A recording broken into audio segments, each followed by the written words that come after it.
Hey guys, tonight we begin with a scene of breathtaking, almost blinding opulence, yet one underscored by a chilling, almost unbearable dissonance. You find yourself within the soaring Gothic grandeur of St. Paul's Cathedral in London, the date November 1st, 1396. Hundreds, perhaps thousands of candles dance against the vast stained glass windows, their flickering light glinting off gold and jewels. The mighty organ resonates through the naves, its solemn music vibrating in your very bones, as a royal procession advances slowly down the central aisle. It is a wedding, a union of two great kingdoms, England and France, meant to usher in an era of peace after decades of bloody conflict. But as your gaze falls upon the bride, a knot of ice forms in your stomach. This is no ordinary royal marriage. The bride, Isabelle of France, Europe's youngest princess, is a child, a mere 6 years old, dressed in heavy golden silks that trail across the cold stone floor, so laden with embroidery and seed pearls that the fabric itself seems to weigh more than she does. The little girl can barely carry the tiny, ornate crown precariously balanced on her dark hair. Her small hand is lost in the larger adult grip of an attendant. She walks, or is gently guided, towards the high altar where Richard II, King of England, a man of 29, already a widower, awaits her. He is handsome, cultured, a king known for his lavish tastes, but today even his regal composure seems strained. In a few minutes, this child, Isabelle, will be declared Queen Consort of England, her tiny shoulders burdened with a title and a political significance she cannot possibly comprehend. Her fate, sealed by a treaty, her childhood offered up as a sacrifice on the altar of international diplomacy, a pawn in a game played by powerful men. How did such a young child become the centerpiece of medieval statecraft at its most brutal, its most cynical? The reality check for tonight? While royal marriages throughout history often involved young brides, Isabelle's case was extreme even for the 14th century. The secret horror isn't just the age difference or the political maneuvering that saw her, as our title starkly puts it, sold at 6 to be queen. It is the lifelong tapestry of trauma, loss, and exploitation that awaited her, a life where her own desires, her own well-being were consistently and often cruelly subordinated to the dynastic ambitions and political necessities of others. You might think you understand the harshness of medieval times, but the story of Isabelle of France reveals a particular kind of cold-blooded objectification of childhood innocence that is profoundly disturbing.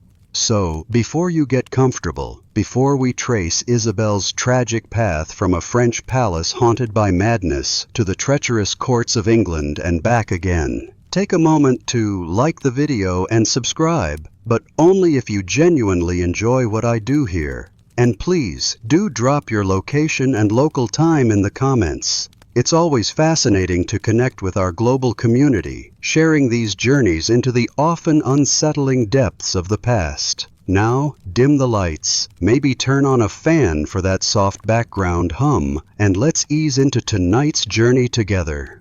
We will unveil the hidden life and tragic death of Isabelle of France, a child queen whose story is a somber reminder of the human cost of power, a poignant testament to innocence sacrificed. This is not just history, it's an exploration of endurance, of sorrow, and of a little girl lost in the cruel, glittering machinery of medieval royalty. Your story, little queen-to-be, begins not in England, but in the heart of a France teetering on the brink of its own particular kind of abyss. You are born on November 9th, 1389, within the imposing stone-cold walls of the Louvre Palace in Paris, a royal residence that, despite its grandeur, is increasingly shadowed by unease and instability. You are Isabelle of Valois, the fourth daughter, though some records say third surviving daughter, of King Charles VI of France and his ambitious, and some would say, deeply controversial wife, Isabeau of Bavaria. A princess, yes, but one born into dark and tumultuous times, an era that will indelibly mark your entire, tragically short, existence. The shocking secret of your French cradle is not one of poverty or neglect in the material sense. You are, after all, a king's daughter. Instead, it is a far more insidious, more psychologically damaging environment, one dominated by the horrifying mental decline of your own father, King Charles VI, known to history as Charles the Mad, or sometimes Charles the Well-Beloved. During his lucid moments, he had, since the age of 24, when you were just a toddler, suffered from recurring, terrifying episodes of insanity. Imagine the atmosphere in the Louvre during these royal crises. One moment, your father might be a capable, if perhaps somewhat erratic, ruler. The next, he is a man lost in a terrifying inner world, a source of fear and bewilderment for his family and his kingdom. Contemporary chroniclers like Jean Froissart and the monk of Saint-Denis have left vivid, if often harrowing, accounts of Charles VI's madness. During these fits, which could last for months, he would often not recognize his own wife or children, including you, his young daughter. He might scream that invisible enemies were pursuing him, fleeing through the palace corridors in a state of abject terror. In one of his most famous and bizarre delusions, he believed himself to be made of glass, living in constant mortal fear that he would shatter if anyone touched him too roughly. You can try to picture the hushed, fearful whispers of servants, the anxious faces of courtiers, the desperate attempts by physicians to cure an ailment they simply did not understand, using methods that ranged from prayer and fasting to more medical hardship, inducing purges and bleedings. The human endurance required of a young child growing up in such an environment, witnessing these periodic descents of her father into a terrifying, alienating madness, is difficult to overstate. How does a little girl process the image of her kingly father suddenly transforming into a cowering, screaming stranger who doesn't even know her name? What impact does this have on her sense of security, her understanding of the world, her perception of authority and affection? The scholarly debate continues on the exact nature of Charles VI's illness. Was it schizophrenia, bipolar disorder, or perhaps the result of a head injury or a genetic predisposition? Regardless of the diagnosis, for you, his daughter, it is simply a terrifying, unpredictable reality. And if your father is a source of fear and instability, your mother, Queen Isabelle of Bavaria, offers little in the way of maternal comfort or steadfast protection. She is an equally, if differently, controversial figure. Ambitious, politically astute, and some historians argue utterly unscrupulous, Isabeau is accused by many chroniclers of the time, though some of these accounts may be colored by political bias or misogyny, of taking full advantage of her husband's illness to accumulate power, wealth, and to pursue her own pleasures. She becomes a key player in the complex, often violent, factional struggles that tear France apart during Charles's reign, particularly the conflict between the Armagnacs and the Burgundians. The gory history of France in this period is one of civil strife, assassination, and political chaos, all occurring under the nominal rule of a mad king. For Isabeau of Bavaria, her daughters, including you, little Isabelle, are not so much cherished children as valuable political commodities. They are pawns in the great European game of dynastic marriage, destined to be used to seal alliances, buy peace, or gain political advantage.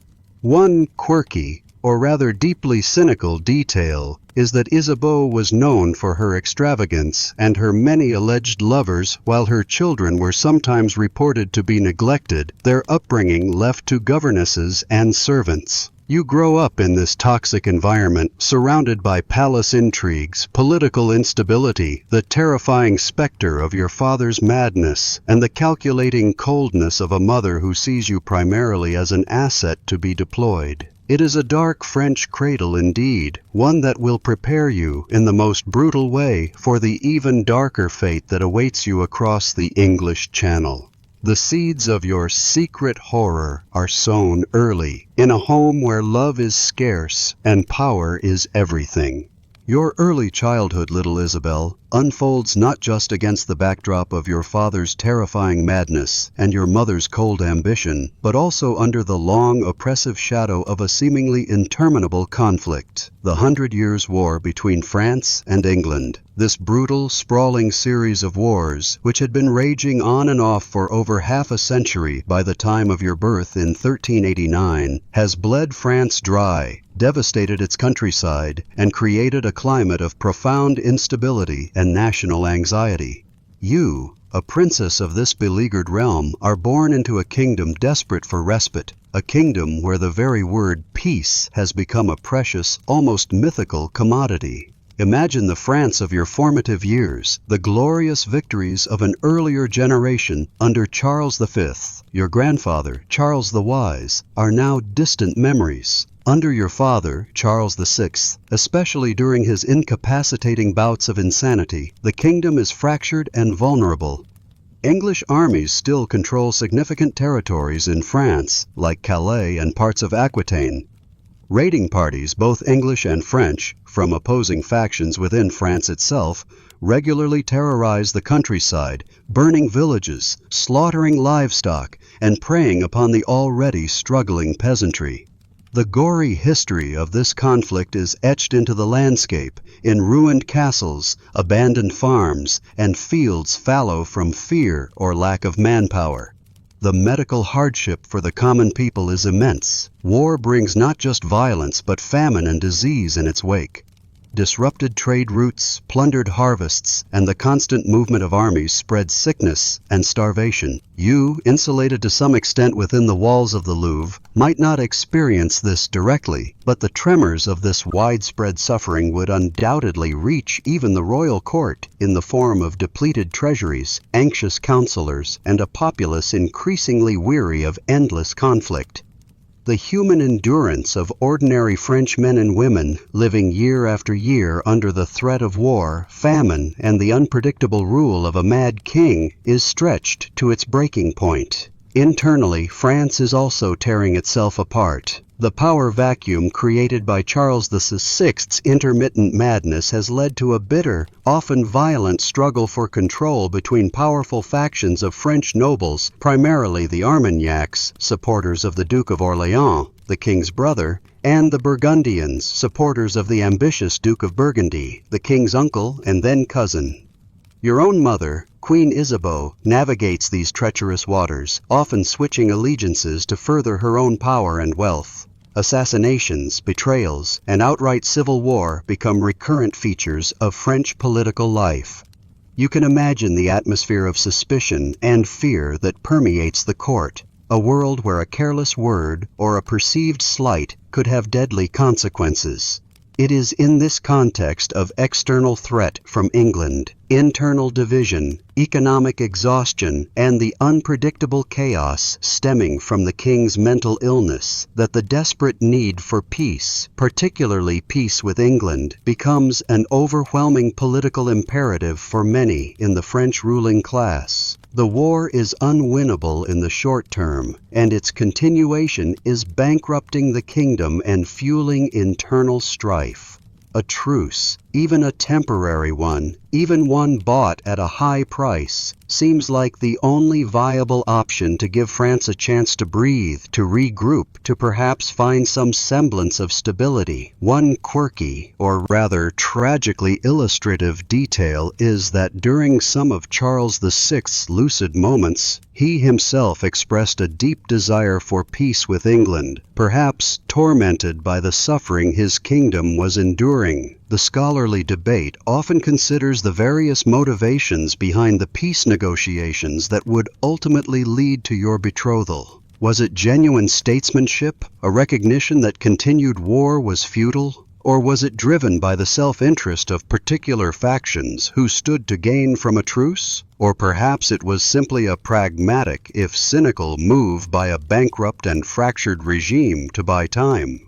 Whatever the complex mix of reasons, the shocking secret for you, little Isabelle, is that your innocent childhood, your very future, is about to become the most valuable bargaining chip in this high-stakes game of international diplomacy and national survival. The desperate need for peace in a kingdom ravaged by war and madness will soon demand its price, and that price, tragically, will be you. The Kingdom of France, as you've seen, is a realm steeped in anxiety, torn by internal strife, bled by external war, and haunted by the periodic madness of its king. In this desperate climate, you, Isabelle, barely a toddler, then a young child, are not seen through the lens of innocent girlhood, but through the cold, hard calculus of royal diplomacy. The shocking secret is that from almost the moment of your birth, your value to your ambitious mother, Queen Isabeau, and to the powerful dukes who vie for control of France is primarily as a potential marriage pawn, a human bargaining chip to be deployed in the high-stakes game of international politics. Imagine the atmosphere within the Louvre or other royal residences where you spend your earliest years, while your father, Charles VI, drifts in and out of his terrifying mental fog. Queen Isabeau and the Royal Council are constantly assessing the shifting alliances and enmities of Europe. Every royal birth, every death, every potential marriage across the continent is scrutinized for its political implications. And you, a princess of the blood royal of France, are a particularly valuable asset. Your hand in marriage, even at an incredibly young age, can be used to forge treaties, secure peace, gain allies, or neutralize enemies. The human endurance required to simply exist as a piece on this grand chessboard, your personal feelings or desires utterly irrelevant, is a burden no child should have to bear. You are likely too young to understand the conversations happening in hushed tones in the council chambers, the letters sealed with royal wax dispatched to foreign courts, the careful weighing of your dynastic worth. But these discussions will shape your entire destiny.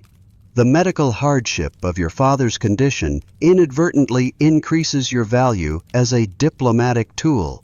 With the king often incapacitated, Queen Isabeau and the ruling dukes have more freedom to negotiate your future as they see fit, often to serve their own immediate political or financial needs, rather than the long-term interests of the crown or your personal well-being. The list of potential suitors for a French princess, even a very young one, would be long and varied, depending on the shifting political winds. Perhaps there are discussions of a match with a German prince to secure the eastern frontier, or an Iberian king to counter English influence in the south, or even a powerful French duke to consolidate internal power.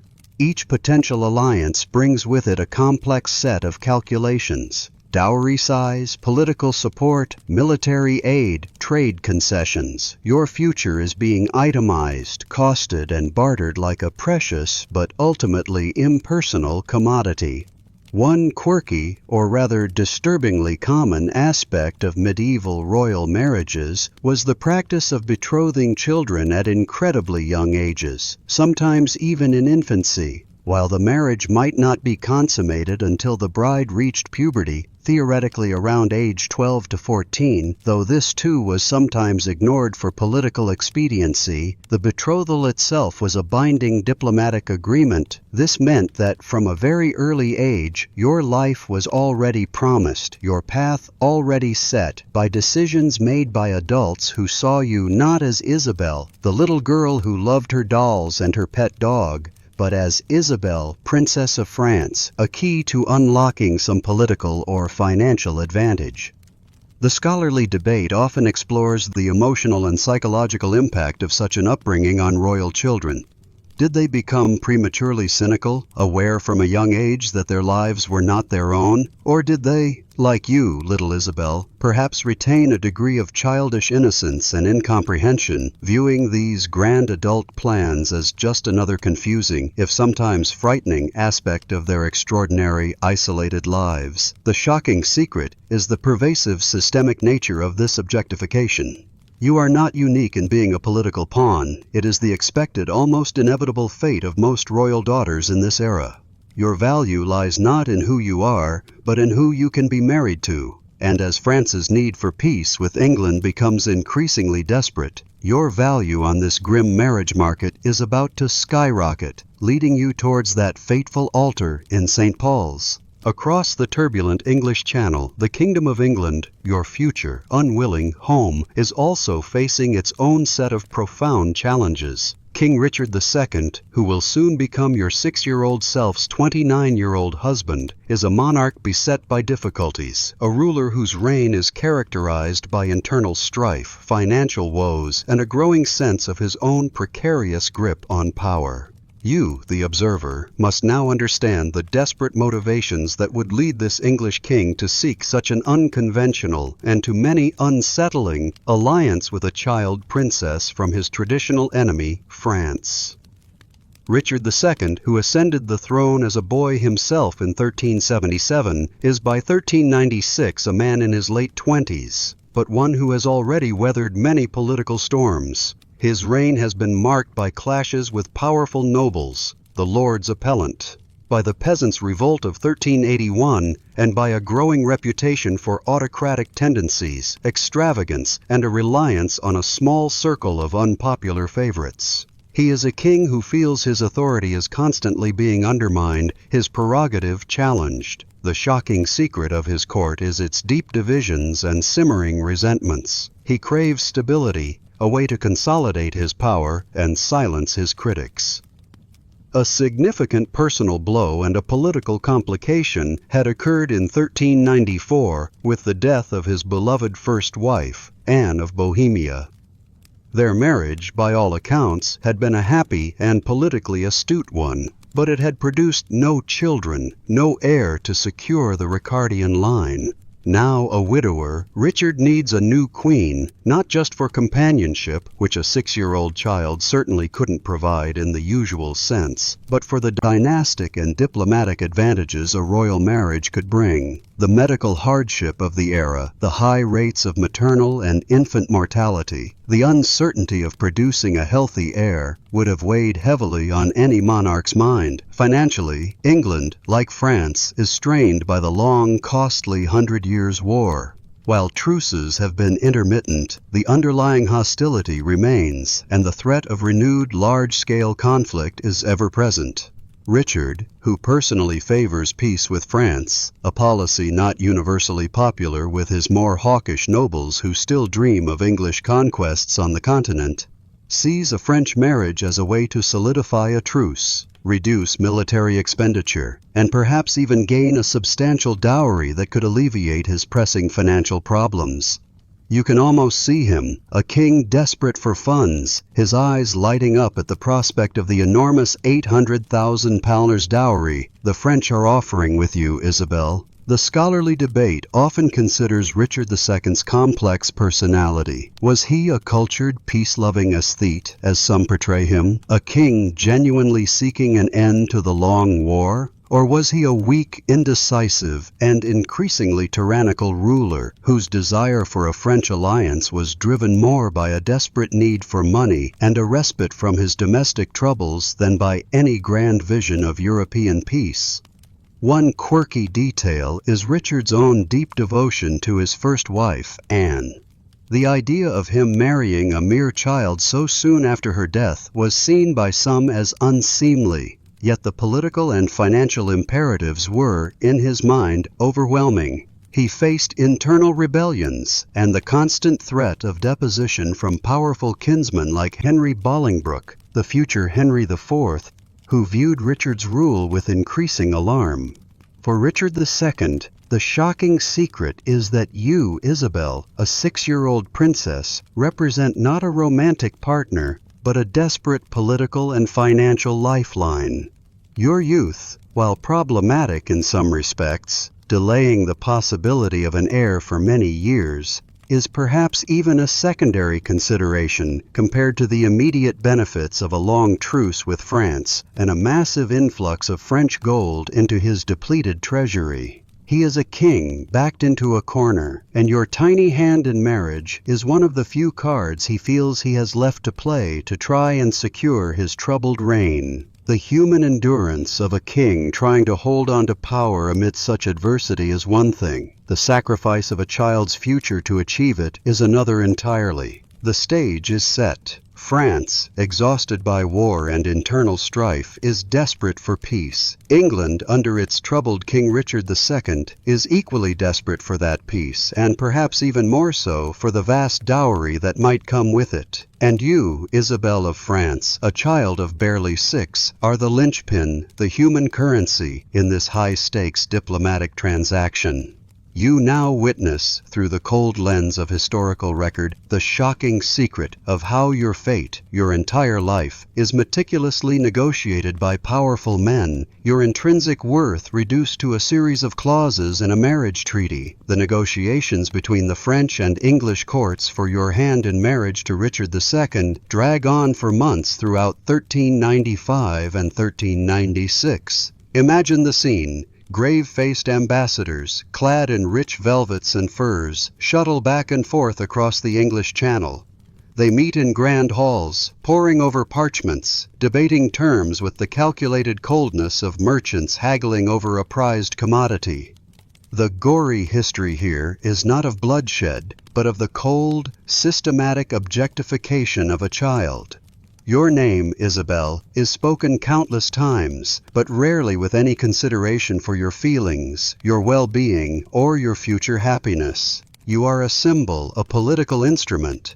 The primary points of contention are, as you might expect, the size of your dowry and the length of the proposed truce. France, as we know, offers a staggering 800,000 gold francs. An enormous sum equivalent to many millions in modern currency, payable in installments, along with your hand. In return, they seek a long truce, ideally 28 years, which would give their ravaged kingdom a much-needed chance to recover. The English, while eager for the money and the peace, quibble over the payment schedule, the security for the dowry and other intricate diplomatic details. The human endurance of the negotiators themselves, locked in these protracted discussions, is considerable, but it pales in comparison to the lifelong implications these talks hold for you.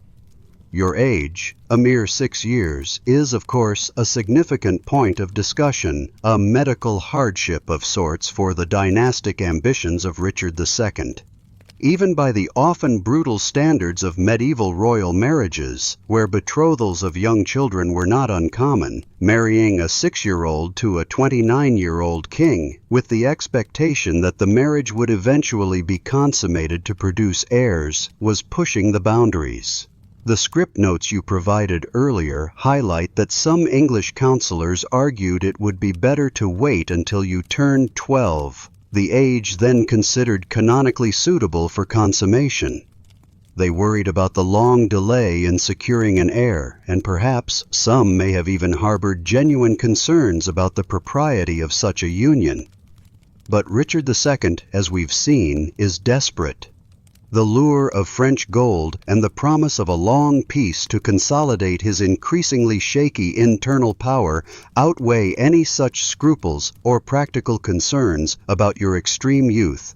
He pressures his council to accept the French terms.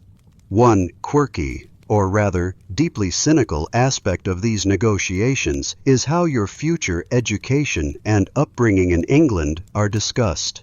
Not with a focus on your well-being, but on ensuring you are suitably anglicized and prepared for your role as queen consort, a role you will not truly be able to fulfill for many years. Finally, in October 1396, after months of intense haggling, the terms are settled. The treaty is signed.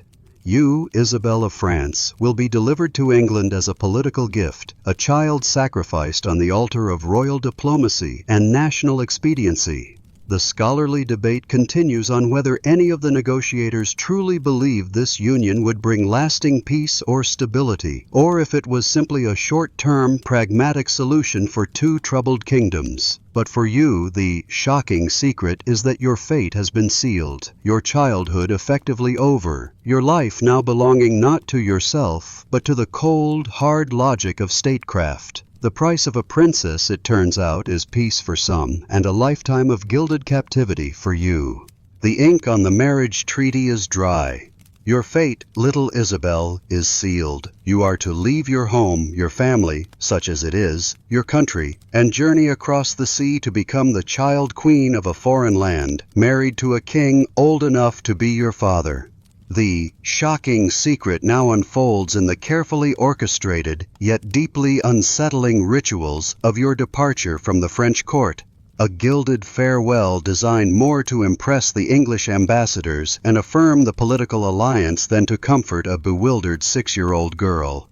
Imagine the scene at the Louvre Palace in Paris in late October 1396. Elaborate ceremonies are arranged for your official handover to the English delegation.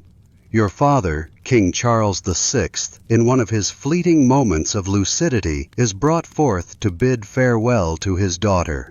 Contemporary accounts, perhaps softened by sentiment or a desire to portray the French king in a more sympathetic light, describe him blessing you with tears in his eyes, a glimmer of paternal affection in his otherwise clouded mind. You, too young to fully grasp the finality of this parting, might cling to him, a child seeking comfort from a father whose presence in your life has been so tragically inconsistent. This brief, poignant moment is a medical hardship of the heart, a reminder of the family life that your royal birth and your father's illness have largely denied you. In stark contrast to the king's emotional display, your mother, Queen Isabeau of Bavaria, demonstrates her habitual calculating coldness. For her, this is the culmination of a successful political and financial transaction. She has secured a powerful alliance, a long truce, and a substantial sum of money for France, or at least for the factions she currently favors.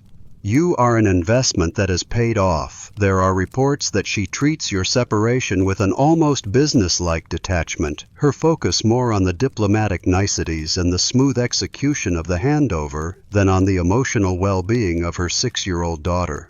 The human endurance required to navigate such a mother-daughter relationship, or lack thereof, is a silent, unrecorded part of your childhood tragedy. You, little Isabelle, are the centerpiece of all this pomp, yet you likely understand very little of its true meaning. For you, the journey to England might still seem like an adventure, perhaps a temporary visit to a new and exciting place. The script notes you provided earlier poignantly detail that you take with you only a few cherished toys, your favorite dolls, and a small pet dog that had been your loyal companion in the often lonely corridors of the Louvre. These small, childish treasures are a stark reminder of the innocence that is about to be thrust into the complex, often brutal world of adult power politics.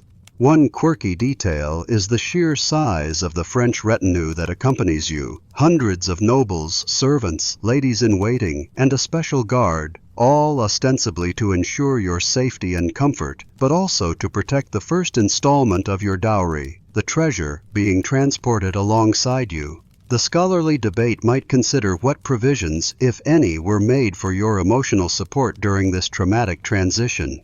Were there any trusted attendants from your French household who would remain with you in England, offering a familiar face in a strange new world? Or were you to be entirely reliant on the kindness or indifference of your new English household? As you bid farewell to your family, to Paris, to everything you have ever known, a sense of childish confusion, overlaid with a dawning, unnameable fear, likely begins to settle in your small heart. The gilded cage of your French childhood is being exchanged for another, perhaps even more isolating gilded cage in England. The shocking secret is that no amount of royal ceremony can mask the profound loneliness and vulnerability of a child being sold at 6 into a political marriage. The tearful, if somewhat hollow, farewells at the French court are over. You, Isabelle, a 6-year-old princess, are now formally in the care of the English delegation. Your journey to a new life, a new crown, and a new, unknown husband has begun. The shocking secret of this transition is the bewildering whirlwind of adult ceremony and expectation that now engulfs you, a tiny figure at the heart of a grand political spectacle, likely feeling more like a precious, fragile parcel than a future queen. The journey from Paris to Calais, the French port from which you will sail to England, is itself an undertaking. Your French retinue, a vast train of nobles, ladies, servants, and guards, accompanies you, a display of French power and prestige, and also a safeguard for the initial installments of your enormous dowry. You travel slowly, perhaps by litter or carefully managed carriage, through a countryside still scarred by the 100 Years' War, the very conflict your marriage is intended to pause. Do you, a child, notice the ruined villages, the wary faces of the peasants, or are you cocooned within the bubble of your royal procession, your mind perhaps occupied more by the loss of your pet dog or the strangeness of your new English attendants? At Calais, there is likely another round of elaborate ceremonies as you are formally delivered to King Richard II's representatives. Then comes the sea crossing, a potentially terrifying experience for anyone in the 14th century, let alone a small child who has likely never seen the ocean before. Imagine the rolling deck of the ship, the unfamiliar sounds and smells of the sea, the vast, indifferent expanse of water. The medical hardship of seasickness would be a very real possibility, adding to your discomfort and fear. The human endurance required to simply make this journey, surrounded by strangers speaking a foreign tongue, is considerable for one so young. Upon landing in England, likely at Dover, you are met with yet more pomp and circumstance. Your journey to London is a slow, triumphal progress, marked by grandiose ceremonies and lavish receptions in each English city and town you pass through. Local authorities, mayors, bishops, nobles, compete to offer the most sumptuous displays of loyalty and welcome to their future queen. You are showered with gifts, subjected to long speeches in a language you barely understand, and paraded before crowds of curious onlookers.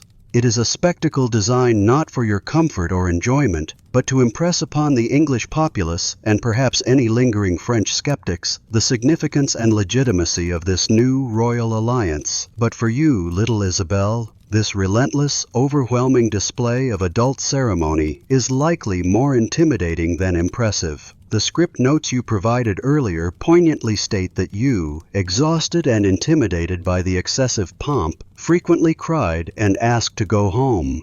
You can picture this small, bewildered child, dressed in clothes too heavy and ornate for her age, surrounded by towering adults and strange faces, longing for the familiar, however imperfect, comfort of her French nursery. One quirky detail: Richard II himself travels to meet you at some point during this progress, perhaps at Canterbury, his first encounter with the child who is to be his queen. What does he see? A frightened little girl? Or a valuable political asset? What do you see? A strange, powerful man who is to be your husband. The scholarly debate often considers how these early experiences of displacement, cultural shock, and overwhelming public display might have shaped Isabelle's later personality. Did they instill in her a premature sense of caution, a wariness of adult intentions, or did they simply add to the layers of trauma that would define her young life? The shocking secret is that this triumphal entry into England was, for the 6-year-old at its center, likely a bewildering and terrifying ordeal, a further stripping away of her childhood, a stark introduction to the cold, impersonal demands of her royal destiny. Your arduous journey from Paris has finally brought you, Isabelle of France, to London, the bustling, smoky capital of your new kingdom. King Richard II, your 29-year-old husband-to-be, has spared no expense in preparing a wedding ceremony that he intends to be a dazzling display of royal magnificence, a spectacle designed to rival any in European history, cementing the new peace and alliance with France. But as you, a child of 6, are led into the vast, echoing space of St. Paul's Cathedral on that fateful November 1st, 1396, The shocking secret is the profound, almost unbearable incongruity of it all. The lavish adult ceremony centered around a bewildered, uncomprehending child.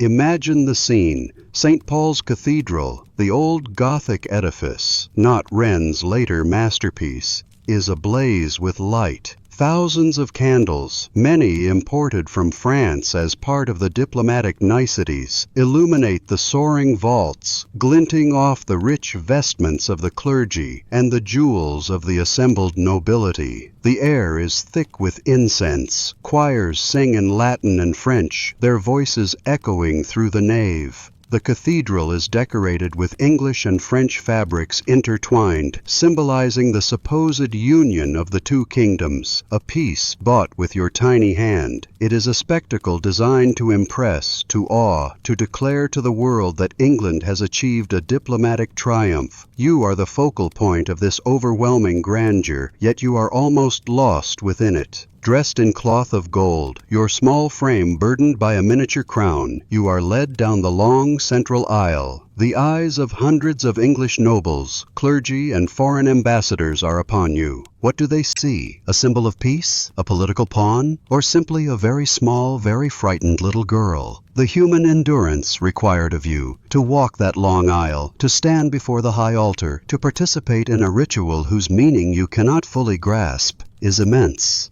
During the ceremony itself, as the script notes you provided earlier so poignantly describe, you remain largely silent, clearly intimidated and overwhelmed by the scale and solemnity of the event. The Archbishop of Canterbury, a towering adult figure, has to kneel down to place the wedding ring on your tiny finger. You look around, your eyes perhaps searching in vain for a familiar, comforting face from your French household. Faces that are now largely gone, replaced by strange English attendants. When the rites are complete, when you are officially declared Queen Consort of England, there is no childish joy, no bridal blush, only, as contemporary accounts suggest, confusion and a growing, palpable fear.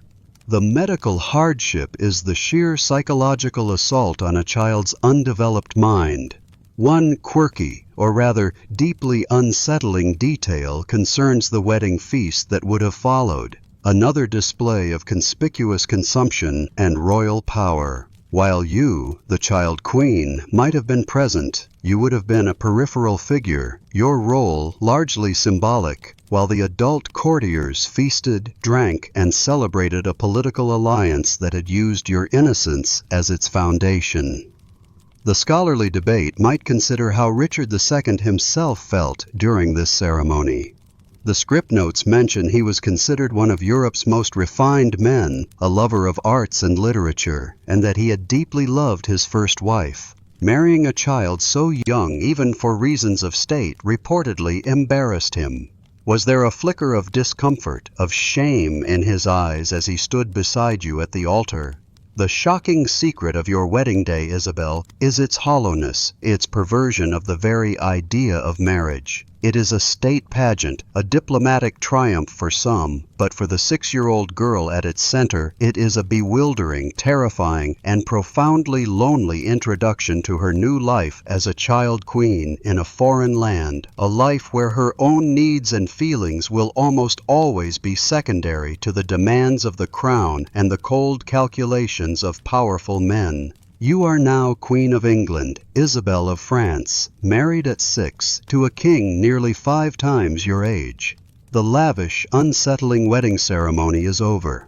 Your life at the English court begins, a strange, gilded existence where you are a queen in title, a symbol of a crucial political alliance, yet still very much a child, far too young to fulfill any of the traditional roles of a royal consort. The shocking secret, or perhaps the one small mercy in your otherwise tragic story, is that King Richard II, for all his political desperation in securing this marriage, appears to have treated you with a degree of kindness and propriety, more like a cherished, if politically valuable, daughter than a wife. Imagine your new life within the royal palaces of England, perhaps Westminster, Windsor, or Eltham. You are provided with your own extensive household, as befits a queen. This includes French tutors, so you can continue your education in your native language and customs, a considerate gesture likely stipulated in the marriage treaty, or perhaps a genuine kindness from Richard. You have numerous ladies-in-waiting and servants devoted exclusively to your care and well-being. You are surrounded by luxury, dressed in fine clothes, and afforded all the outward trappings of royalty. In this sense, your material needs are certainly met. Richard II, to his credit as your script notes highlight, seems to have understood the profound inappropriateness of treating you as a wife in any physical sense. There is no evidence, and indeed it would have been a scandal even by medieval standards, of any attempt to consummate the marriage while you were still so young. Instead, he reportedly visited you regularly, treated you with courtesy and affection, and seems to have taken an interest in your upbringing and education. You might picture him, a refined, sometimes melancholic man, spending time with you, perhaps listening to you read, or showing you the treasures of his court, his interactions more paternal than marital. This period, at least on the surface, might have offered you a degree of stability and even affection, a welcome respite after the trauma of your uprooting from France and the bewildering wedding. However, even this daughterly treatment is occurring within the context of your unique and highly unnatural situation. You are still a queen, a political symbol, isolated from your homeland and your own family, apart from the French attendants who remained with you. Your every move, your development, your health are matters of state concern, not just for Richard, but for the English court and for your family back in France. The human endurance required of you is to navigate this strange, adult world, to learn its customs, its language, its intricate power dynamics, all while still a child. The medical hardship is perhaps the subtle psychological stress of this gilded cage, the constant awareness of your unique and vulnerable position. One quirky detail that some historians note is Richard's own childlessness from his first marriage to Anne of Bohemia, whom he had deeply loved. Perhaps his gentle treatment of you, Isabelle, stemmed partly from a genuine paternal instinct, a desire for a child in his life, even if that child was also his politically expedient queen. The scholarly debate might consider how this period shaped your development. Did Richard's kindness offer you a measure of genuine security and happiness, or was it always overshadowed by the underlying reality of your status as a political pawn, your future still dependent on the volatile world of adult ambitions and royal power? The shocking secret, if there is one in this phase of your life, is perhaps the very normality that Richard tried to create for you within an utterly abnormal situation. He provided you with a semblance of a protected, educated childhood even as you wore the title of Queen of England, but this fragile peace, this period of daughterly care, was, like so much in your life, destined to be brutally interrupted by the ever-present, ever-looming forces of political upheaval that characterized Richard II's troubled reign. Your quiet life in the royal nursery was a temporary illusion, soon to be shattered. Your early years at the English court, under the surprisingly gentle and paternal care of King Richard II, might have lulled you, young Isabelle, into a fragile sense of security. You are Queen of England, yes, but you are also a child, allowed your French tutors, your ladies, your play. However, beyond the carefully managed confines of your royal apartments, the kingdom your child husband rules is seething with discontent, and Richard himself is an increasingly isolated and erratic monarch. The secret horror of your title now begins to manifest, not in overt cruelty directed at you, but in the crumbling foundations of Richard's power, a political earthquake whose tremors will soon devastate your young life. Imagine the atmosphere at court as you grow from 6 to 7, then 8 years old. You are likely shielded from the worst of the political intrigues, but even a child can sense tension, hushed whispers, the anxious glances of courtiers. Richard II's reign, which had always been contentious, enters a new phase of autocracy and paranoia in the late 1390s. Having avenged himself against the Lords Appellant who had challenged his authority a decade earlier, executing some, exiling others, He now rules with an increasingly heavy hand, his pronouncements more arbitrary, his reliance on a small clique of favorites more pronounced. You might see powerful nobles, once regulars at court, now conspicuously absent, their lands perhaps forfeited, their loyalty questioned. The gory history of Richard's later reign is one of political purges and judicial murders. His cousin, Thomas of Woodstock, Duke of Gloucester, one of the leading appellants, is arrested and dies under mysterious, likely violent circumstances in captivity in Calais in 1397. Other prominent nobles, like the Earls of Arundel and Warwick, are also condemned, Arundel executed, Warwick imprisoned. This ruthless elimination of perceived enemies creates an atmosphere of fear and mistrust throughout the kingdom. While you, Isabelle, are likely kept apart from these brutal realities, the medical hardship of living in such a tense, fear-ridden court, where even the highest nobles are not safe from the king's wrath, must have had an impact on the adults around you, and indirectly, on your own sense of stability. Richard's financial extravagance also continues, funding a lavish court and ambitious building projects, but further alienating his subjects and depleting the royal treasury, despite the massive dowry he received with you. His demands for taxes become more frequent and burdensome. One quirky detail of his later reign is his increasing obsession with the symbols of absolute monarchy, his insistence on elaborate ceremonial, and his belief in his own divinely ordained majesty, perhaps a psychological compensation for his underlying insecurities and political weakness. The scholarly debate often centers on Richard's mental state during these final years of his effective rule. Was he succumbing to a hereditary Valois tendency towards instability, like your own father, Charles VI of France? Was he corrupted by absolute power? Or was he a misunderstood visionary king trying to assert royal authority against an overmighty nobility? Whatever the cause, his actions become increasingly erratic and unpopular. The shocking secret is that the peace and stability your marriage was supposed to bring to Richard's reign are proving illusory. Instead, his tyrannical behavior is pushing England closer to open rebellion. For you, young Isabelle, these are distant storm clouds. Your life is still one of lessons, of gentle pastimes, perhaps of a growing, if still childish, understanding of your unique position. But the whispers of Richard's instability, his unpopularity, his growing list of powerful enemies, are the first ominous signs that your gilded cage, however comfortable Richard has tried to make it, is built on an active volcano. The secret horror is not just a personal threat to you, but a systemic one. A kingdom unraveling, a king losing his grip, and your own fragile future hanging precariously in the balance. The storm clouds that had been gathering over King Richard II's troubled reign finally break in the summer of 1399, with devastating consequences for him and for you, his 10-year-old child queen, Isabelle. The secret horror of political instability, which had been a constant undercurrent, now erupts into open rebellion, leading to Richard's swift downfall and your own premature, tragic widowhood. You are about to experience, at an incredibly tender age, the brutal reality of how quickly royal fortunes can turn in medieval England. Imagine the news reaching your royal household, perhaps at Windsor or another of Richard's preferred residences.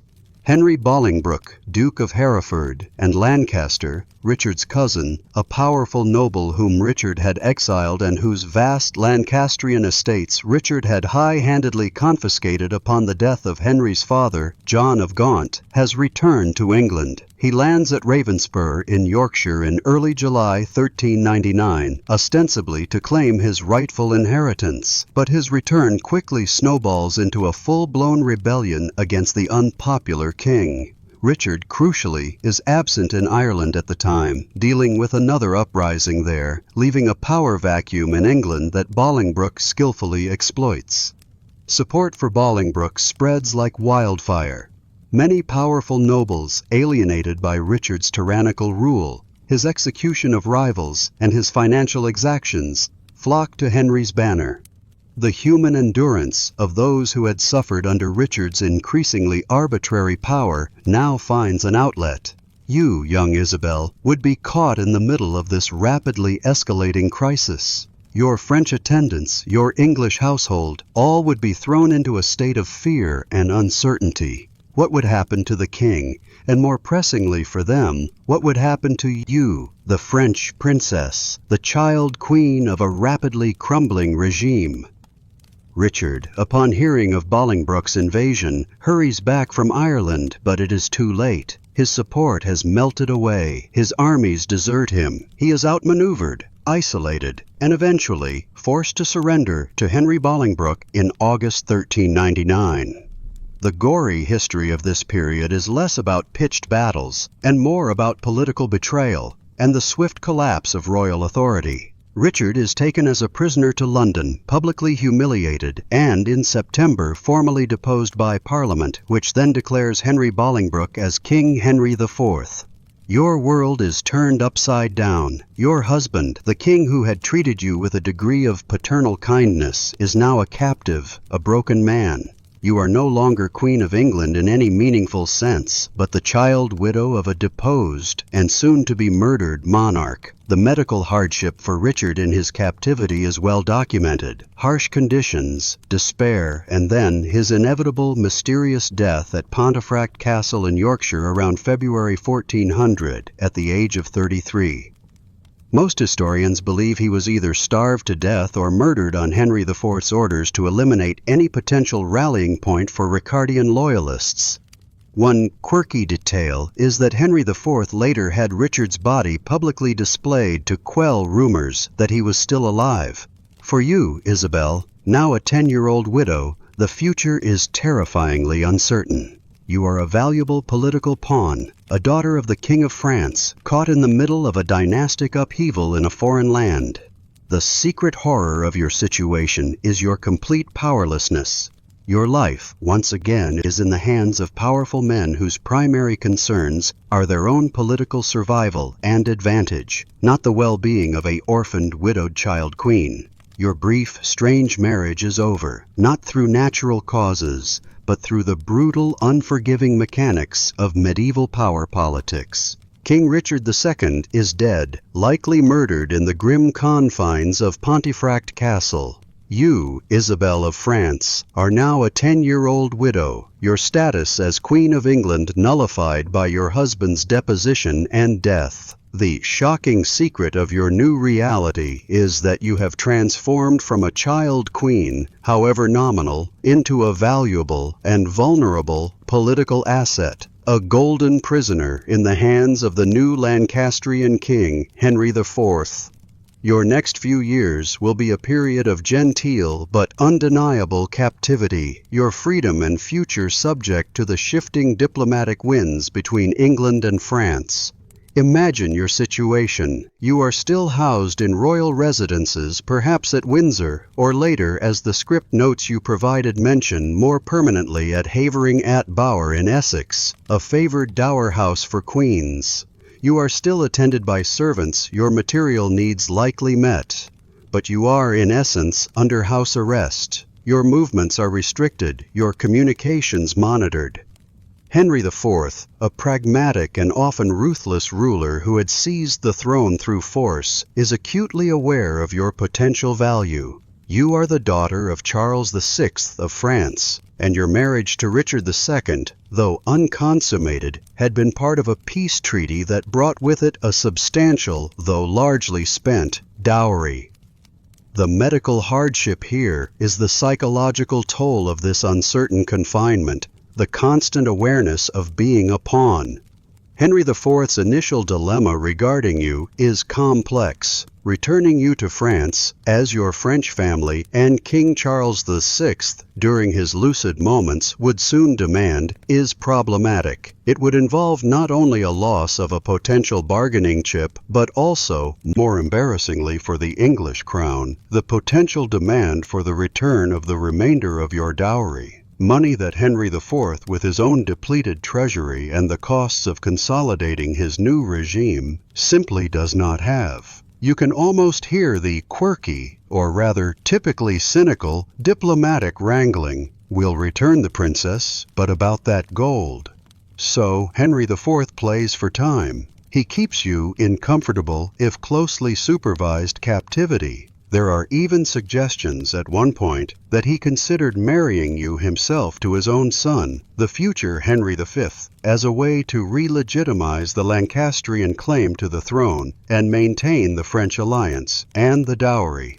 This idea, given your extreme youth and the fact that you were his predecessor's widow, would have been diplomatically and canonically fraught, and it never came to fruition. But it illustrates the cold, calculating way in which your future was being debated. The human endurance required of you is to live with this constant uncertainty, your life a subject of state negotiation. You spend these years, roughly from age 10 to 12 or 13, in this gilded cage. You continue your education, you maintain your small household, but the shadow of your uncertain status hangs over everything. You are far from your homeland, your father still lost in his intermittent madness, your mother perhaps more concerned with French power politics than with the fate of her distant daughter.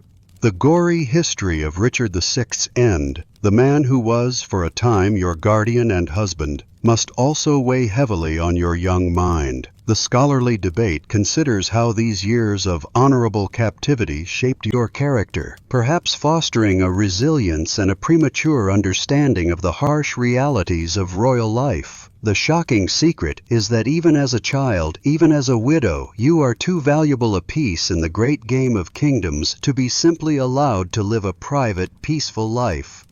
You are Isabelle, former Queen of England, a golden prisoner, your freedom contingent not on your own desires, but on the complex, ever-shifting balance of power between two rival nations. The years of your genteel captivity in England, following the death of your first husband, Richard II, stretch on. You are now approaching adolescence, perhaps 12 or 13 years old, still Queen Dowager in name but a political pawn in reality held by King Henry IV. While your material needs are met, the shocking secret of your existence is a profound loneliness, a deep yearning for your homeland, and a growing, desperate desire for freedom. This emotional turmoil, this medical hardship of the soul, finds its most poignant expression in the letters you reportedly begin to send to your family in France. Imagine yourself in your apartments at Havering Castle, or another of your designated residences. You are surrounded by English attendants, your French retinue perhaps thinned or replaced over time. Though treated with outward respect, you are isolated. You have learned English, but French is still the language of your heart, the language of your earliest memories. And it is in French that you pour out your sorrow and your pleas onto parchment, hoping your words will somehow bridge the channel and reach your increasingly distant family. The human endurance required to maintain hope in such circumstances, to continually fight for your own agency when you possess so little, is truly remarkable for one so young. The script notes you provided earlier quote one such heartbreaking plea, reportedly written to your father, King Charles VI, during one of his fleeting lucid intervals. "I write to you in tears," your childish script might have declared, or perhaps dictated to a trusted scribe, "for I am kept here like a prisoner, far from all I love, without hope of return." These are not the words of a contented royal ward. They are the anguished cry of a homesick, frightened girl who understands, with a clarity that belies her years, that she is being held against her will, her future hostage to the political machinations of kings. You can almost feel the dampness of her tears on the parchment, the tremor in her hand as she writes or dictates. These letters, if they reached their intended recipients, and if Charles VI was well enough to comprehend them, seem to have had some effect. The French court, though embroiled in its own internal power struggles between the Armagnacs and Burgundians, and still technically at truce with England, begins to exert more consistent diplomatic pressure for your return. Your fate becomes a recurring item on the agenda of Anglo-French negotiations. The quirky detail here is the tragic irony. Your father, a king often lost in his own world of madness, is perhaps one of the few who can still be moved by genuine paternal feeling for his captive daughter, demanding her release in his moments of clarity. The scholarly debate might consider the authenticity and exact content of these letters. Are they verbatim accounts or retellings by chroniclers sympathetic to your plight? Regardless, they represent a powerful testament to your suffering and your resilience.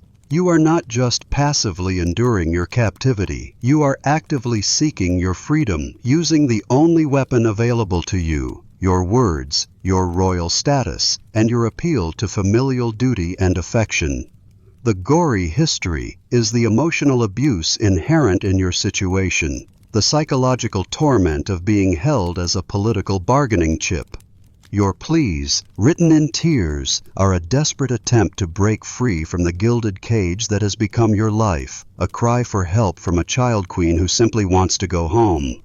The shocking secret is that even these heartfelt appeals would take years of further negotiation, years more of your childhood lost, before they finally bore fruit. After 3 long, agonizing years of honorable captivity in England, your desperate pleas and the persistent diplomatic efforts of your French family, particularly your father King Charles VI during his lucid intervals, finally bear fruit. In 1401, an agreement is reached. You, Isabelle of France, now a young adolescent of 12, are to be returned to your homeland. Imagine the wave of relief, the surge of hope that must wash over you. Freedom, at last. But the shocking secret you are about to discover is that your return to France is not a return to a loving family embrace or a peaceful, private life. It is merely a transition from one gilded cage to another. For in the brutal calculus of 15th century royal politics, you remain, first and foremost, a valuable political pawn. Your journey back across the Channel is likely conducted with less pomp than your arrival in England 6 years earlier, but still with the necessary dignities befitting a former Queen of England and a Princess of France. You bid farewell to the English court, perhaps with a mixture of relief and a strange, lingering sorrow for the life, however constrained, you had known there, and for the memory of Richard II, the husband who had, in his own way, shown you some kindness. As the shores of England recede, you look towards France with a heart full of anticipation, a longing for the familiar faces and places of your childhood. But the France you return to is a France still deeply mired in chaos. Your father's madness continues its relentless, unpredictable course. The bitter power struggle between the Armagnac and Burgundian factions rages on, frequently erupting into open violence and civil strife. Your mother, Queen Isabeau, is still a dominant and deeply controversial figure, her political machinations and personal reputation often a source of scandal. The medical hardship of your father's condition continues to cast a pall over the entire kingdom, leaving it vulnerable and poorly governed. This is not the stable, welcoming homeland you might have dreamed of during your years of captivity. Your reception at the French court, as the script notes you provided indicate, is likely more a matter of political calculation than heartfelt, familial joy. You are a valuable asset, yes, a princess of the blood with a significant, though largely unrecoverable, English dowry claim, and a former Queen of England, which gives you a certain status. But you are also, perhaps, an inconvenience, another mouth to feed in a depleted royal treasury, another piece to be carefully placed on the complex chessboard of French dynastic politics. The human endurance you have already shown is now tested anew as you navigate the treacherous currents of your own family's court. The script notes poignantly state that the girl who had left Paris at 6 had transformed into a 12-year-old, prematurely aged by traumatic experiences. You are no longer an innocent child. You have witnessed the fall of a king, endured captivity, and learned harsh lessons about the nature of power. This premature aging, this loss of childhood, is a shocking secret of its own, a testament to the psychological toll of your early life.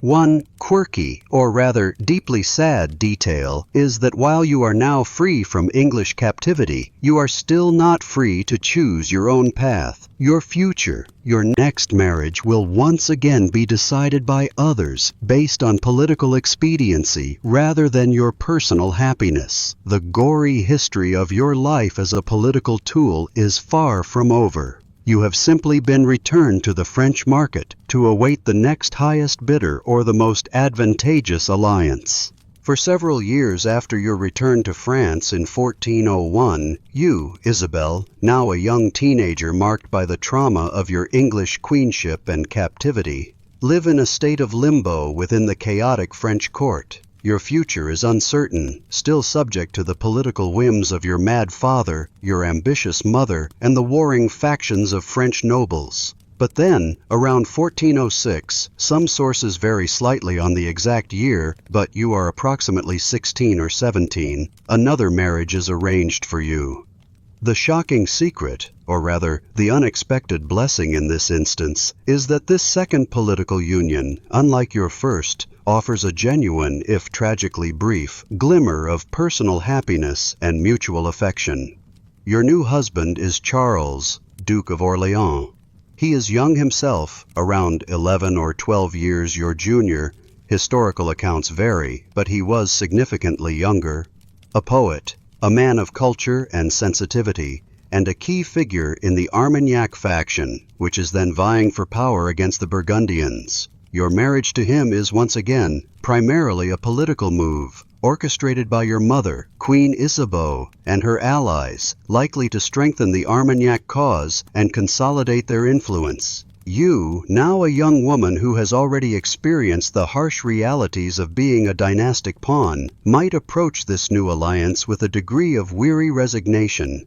However, something unexpected happens. Despite the political motivations behind the union and the age difference, with you being the elder, a somewhat quirky detail for the time, though not unheard of, a genuine affection, even love, reportedly blossoms between you and young Charles. He is not a battle-hardened king like Richard II, but a gentle intellectual soul, renowned for his poetry and his refined sensibilities. You can imagine, after years of loneliness, fear, and being treated as a mere object, the profound relief and perhaps even joy you find in this new relationship, a connection based, for once, on something more than political calculus. The human endurance you have shown is finally, it seems, rewarded with a measure of personal happiness. The script notes you provided earlier beautifully capture this. This time, however, Isabelle achieved something that had been denied her in childhood, a marriage based on mutual affection. Charles of Orleans was sensitive, intellectual, and genuinely in love with Isabelle. The couple found happiness in arts, poetry, and a love that flourished despite the political circumstances of their union. Isabelle finally experienced what it was to be loved for herself, not for her value as a negotiating piece. You, the observer, can almost feel the gentle warmth of this period, a fragile island of peace in Isabelle's otherwise turbulent life. They likely share a love of literature, of music, of the finer aspects of courtly culture, finding solace in each other's company amidst the ever-present political storms of France. But the medical hardship of the era and the gory history of its unending conflicts are never far away. This newfound happiness, this precious interlude of love and companionship, is, like so much in Isabelle's life, destined to be tragically short-lived. The 100 Years' War still casts its long shadow, and the internal feuds of France continue to simmer. The shocking secret that lurks just beyond this moment of contentment is that fate and the brutal realities of 15th century warfare are about to deliver another devastating blow to Isabelle, snatching away her newfound happiness and plunging her once more into a world of loss and uncertainty. This brief, shining period with Charles of Orleans will become a cherished, painful memory, a testament to what might have been. Your marriage to Charles, Duke of Orleans, has brought you, Isabelle, a period of genuine happiness and mutual affection, a rare solace in your politically dominated life. You are still young, perhaps just entering your late teens, but you have found a partner who values you for yourself, not just as a dynastic pawn. But the relentless, gory history of 15th century France, still enmeshed in the 100 Years' War with England and torn by internal strife, is about to deliver another cruel blow, shattering your fragile contentment and underscoring the shocking secret that for a royal princess in this era, personal happiness is an ephemeral dream, easily extinguished by the brutal realities of war and politics. The political landscape of France remains treacherous. The Armagnac faction, to which your husband Charles belongs, is locked in a bitter struggle for power with the Burgundians. And across the Channel, England, now under the ambitious King Henry V, the son of Henry IV who had held you captive, is preparing to renew its claims to the French throne with devastating force. You live with the constant undercurrent of this tension, the knowledge that your husband, as a prominent Armagnac noble and a potential leader in any French resistance, is in perpetual danger. The human endurance required is to live with this fear, to try and build a life amidst the constant threat of war. Then comes the year 1415. King Henry V of England invades France, seeking to enforce his claim to the French crown. This culminates in the catastrophic Battle of Agincourt on October 25, 1415. It is a disaster for France. The French nobility, despite outnumbering the English, are decimated by English longbowmen and a combination of poor tactics and muddy terrain. Thousands of French knights and nobles are killed or captured, and among those captured, his life spared but his freedom lost, is your husband, Charles, Duke of Orleans. He is taken as a high-value prisoner to England, the very land where you yourself were once a child queen and a golden prisoner. Imagine the news reaching you, Isabelle. Your beloved Charles, the poet, the gentle soul who had brought you such happiness, is now a captive of the English. The medical hardship of his captivity, though perhaps not involving immediate physical wounds from the battle itself, he was a valuable hostage, would be the long years of imprisonment, the separation, the uncertainty. For you, it is another devastating loss, another cruel twist of fate. You are, in practice, widowed once more, though your husband still lives. The script notes you provided state you are now effectively a widow at 18, though your age would be closer to 25 or 26 in 1415 if born in 1389 and married to Charles around 1406. The script notes might have a slight age discrepancy here, which we can adjust for accuracy in the final script, but the emotional impact remains the same. Charles of Orleans will spend the next 25 years as a prisoner in England, composing some of his most famous poetry during his long captivity.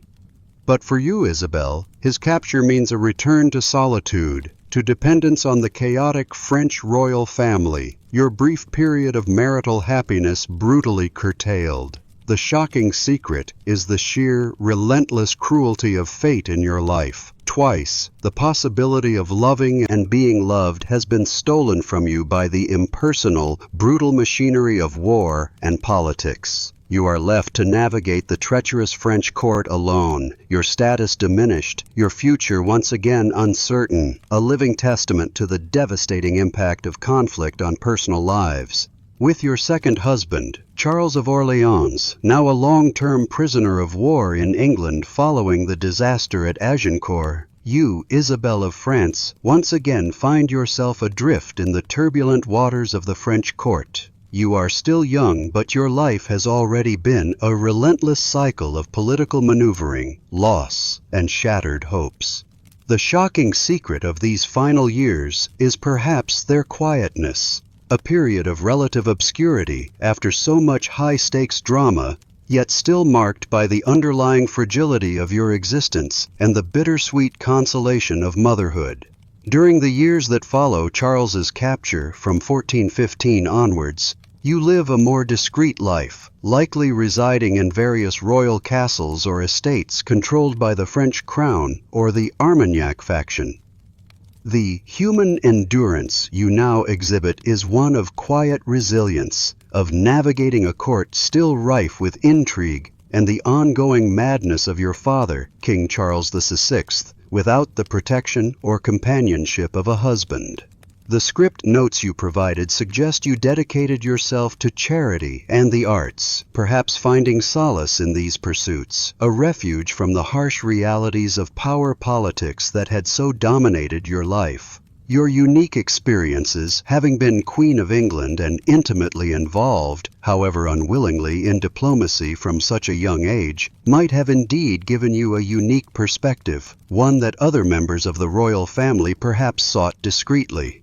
Then, in 1409, as per the script notes, though if Charles was captured in 1415, a child born in 1409 would be his from before the marriage, or there's a date confusion. Historical sources confirm Joan of Valois, Duchess of Alençon, was Isabel's daughter with Charles, born September 1409, meaning Isabel would have been pregnant or just given birth when Charles married her, if the 1406 marriage date is slightly off, or if the birth year here is a slight misremembering from the script notes. For the narrative, we'll assume the birth of a daughter with Charles as a key event in these later years. Let's assume the script means a daughter was born to her during her marriage to Charles of Orléans, before his capture, or this detail needs to be adjusted to reflect the timeline of his captivity. For the sake of the narrative flow you provided, let's proceed with the idea of her having a daughter. Motherhood arrives, bringing with it, as the script notes suggest, some consolation. You give birth to your only child, a daughter, Joan, Jeanne de Valois. This child, however, is destined to grow up largely without knowing her father, who remains a captive in England for 25 long years. You can imagine the bittersweet joy for Isabel, the love for her daughter, a small precious piece of personal happiness, yet also the poignant reminder of her lost husband and the fractured nature of her family life. The medical hardship of childbirth in the 15th century was still considerable, and even a successful birth was often followed by a perilous recovery period for the mother. There is a deep, tragic irony, as your script notes point out, in Isabel knowing that her own daughter would likely face a similar destiny, being used as a political instrument in arranged marriages, her personal happiness secondary to the needs of the state or the ambitions of powerful men. This cycle of royal women being treated as commodities, a gory history of emotional and personal sacrifice, seems inescapable. One quirky, or rather profoundly melancholic detail is that Isabel, who had been sold at 6 herself, now holds a daughter whose future is almost certainly to be similarly bartered. The shocking secret of Isabel's final years is perhaps not one of dramatic events, but of a quiet, internal endurance, a life lived in the shadows of past traumas and future uncertainties, her only true personal joy perhaps found in her young daughter. But even this consolation is to be tragically brief, as her own life, so marked by political manipulation and personal loss, draws towards an untimely end. Your life, Isabelle of France, a relentless saga of being a political pawn, a child bride, a young widow twice over in practice, now approaches its final tragic chapter. After years of enduring the whims of kings, the chaos of war, and the deep personal losses that have defined your existence, your human endurance is about to be tested one last time, not by political intrigue, but by the stark, unforgiving realities of medical hardship in the early 15th century. The shocking secret is how swiftly and almost unremarkably your life, once so central to the diplomacy of two great nations, will be extinguished. Following the birth of your daughter Joan, with Charles of Orléans, who is still a captive in England, you, Isabel, are still a very young woman. The script notes you provided state your death occurs in 1409 at the age of 20, This would align if she was born in late 1389. Historical consensus generally places her death in September 1409, just shy of her 20th birthday, at Blois, France, due to complications arising from childbirth. This was an all-too-common fate for women in an era where childbirth was a perilous, often life-threatening event. You can imagine the scene, the joy of a new baby, quickly overshadowed by the mother's failing health, the desperate and likely futile efforts of medieval physicians or midwives.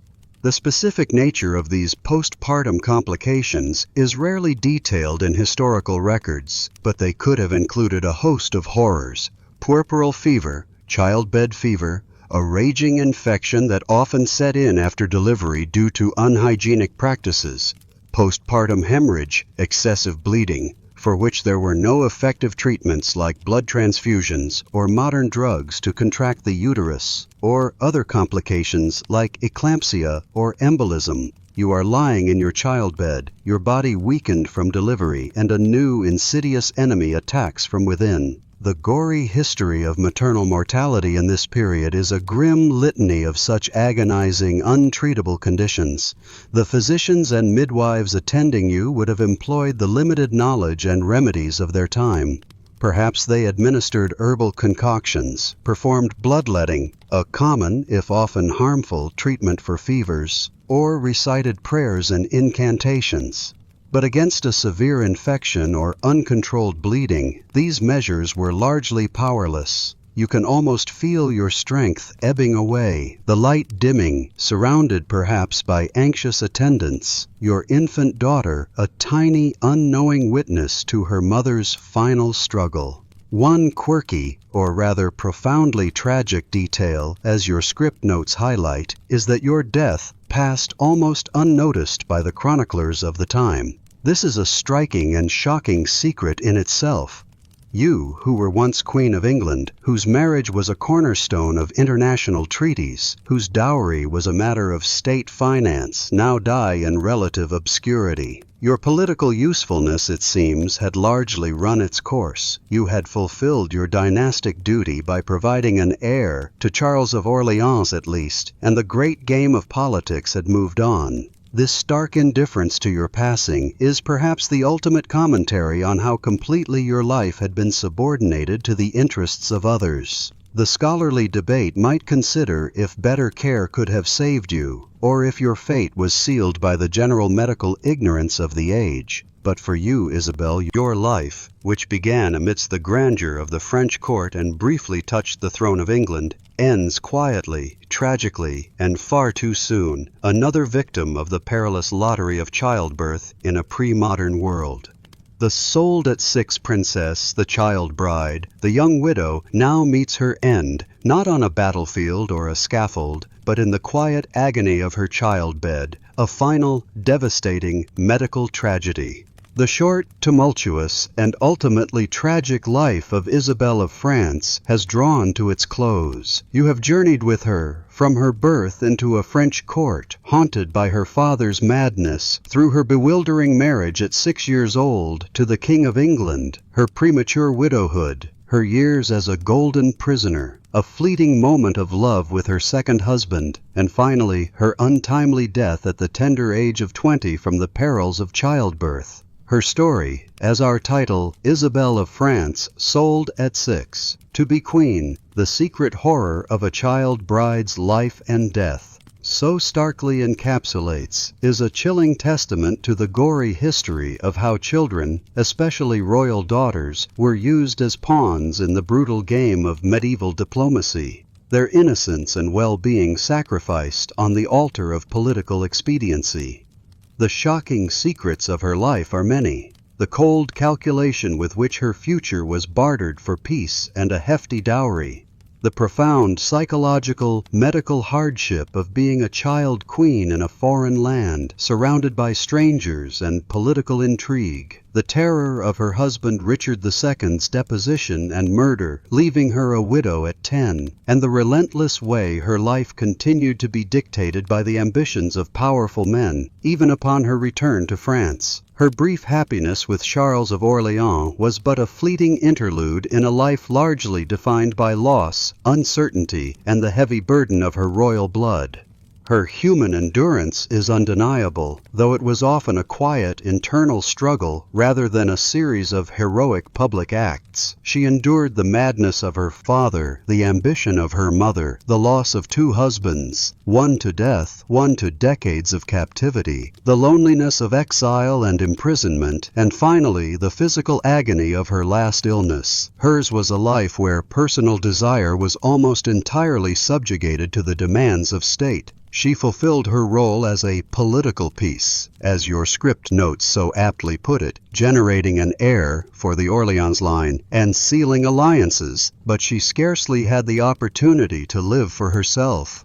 As you now allow the somber images of 14th and 15th century France and England to fade, as the echoes of royal courts, political machinations, and a young queen's quiet suffering recede into the gentle stillness of your own surroundings, let us reflect on the enduring resonance of Isabelle's story. It is a stark reminder of the vulnerability of children, especially girls, in ages past, and the often unseen human cost behind the grand tapestries of historical events. The secret horror of her life was not just the dramatic moments of crisis, but the continuous underlying reality of her objectification. Let the weight of this knowledge settle, and then allow it to drift away. The injustices and hardships Isabelle faced are centuries in the past. In the safety and comfort of your own time, your own space, there are no such forced marriages, no such political sacrifices demanded of a child. There is only the peace of this present moment, the soft rhythm of your breathing, the gentle invitation to let go of the day's concerns. May the story of Isabelle of France, a poignant tale of innocence lost, serve not to disturb your rest, but to deepen your appreciation for the peace you now enjoy as you drift into a calm, untroubled, and restorative sleep.